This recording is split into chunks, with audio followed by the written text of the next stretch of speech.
Lawmakers of D.C. statehood have said the whole fight's about equity and fairness, but a key lawmaker says it's anything but. Let's talk about the progress of the statehood fight with our friend Bo Shuff, the executive director of D.C. Vote, up late with me on the Final Five. How you doing? I'm good. Thanks for having us. Where are we at right now? We are at record level. Again, it seems like I say the same thing every time I come, but that's a good thing to have. Like 214 co-sponsors in the House, 33 in the Senate, dozens, grosses of national and local organizations signing on to endorse statehood, and most importantly, we've got a hearing coming in the House on July 24th. So the House, we've talked about this, the fact that you had a change of power in the House has been good for the statehood battle because you do have the fact that there is going to be a hearing in a couple of weeks. That's right. However, regardless of what the House does, you have the Senate to go through, and we know Mitch McConnell has said something quite pointed about D.C. statehood. If you missed it, here's what he had to say.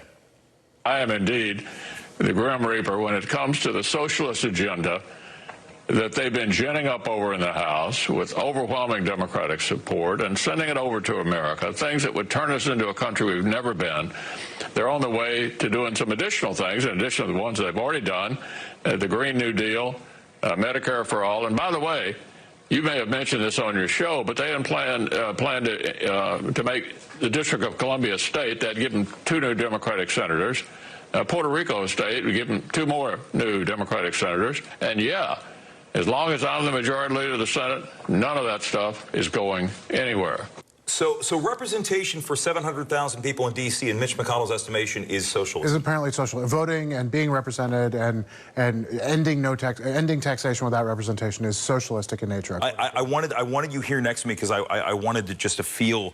I know that when you hear something like that, that obviously you talk about the momentum, that's still not something you want to hear from one of the 3 most powerful people in the Congress. Well, you know, what's interesting is that especially as he included the Puerto Rican statehood piece, he's out of step with his own platform. The GOP platform calls for Puerto Rican statehood.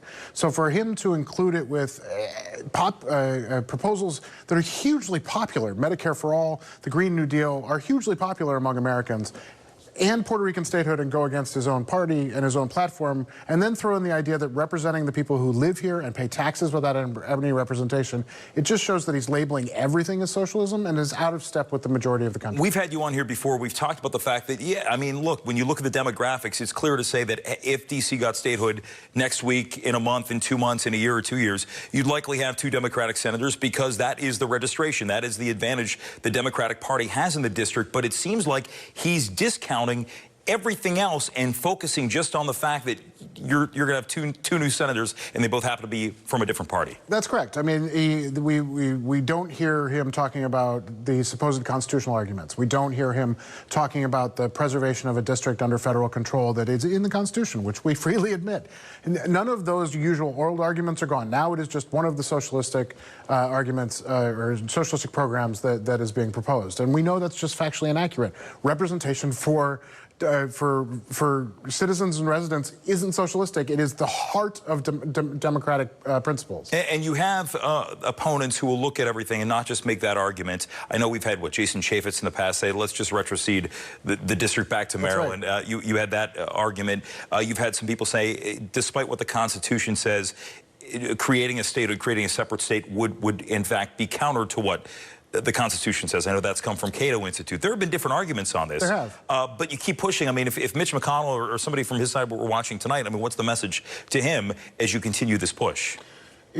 Representation is fundamental to democracy. It's fundamental to how we were founded. We were founded to end taxation without representation. The Republican Party and Republicans repeatedly support local control and smaller government and a government closer to its people. States' rights. With the exception of D.C. And that's not fair, and it's not just, and it's not how we were founded. The concept of statehood for Washington, D.C. is one that actually appeals across the lines, across the political lines, for full representation, as we've seen in arguments about redistricting and gerrymandering, to the idea of states' rights, local control, small government. It should appeal to a bipartisan coalition of voters, and we know it does. We're just about out of time. I'm really curious, as we watch this hearing, and again, we still have a few more weeks before it, what will we be watching for? The hearing is a historic, monumental day in D.C. It'll be the first time in 25 years that we've had a hearing in the House. We want every single person in the district and anybody who's nearby who supports the district to show up for D.C. And come out for that hearing. It's going to be a chance to hear the arguments on both sides of the issue from Congress, from the folks who are going to vote on it. So we will know very clearly sort of where we stand and what the issues we face are. Bo Shuff from D.C. Vote. Good to see you. Thanks very much for having us. Absolutely. Thanks for coming in. We're back Appreciate it. after this in the Final Five.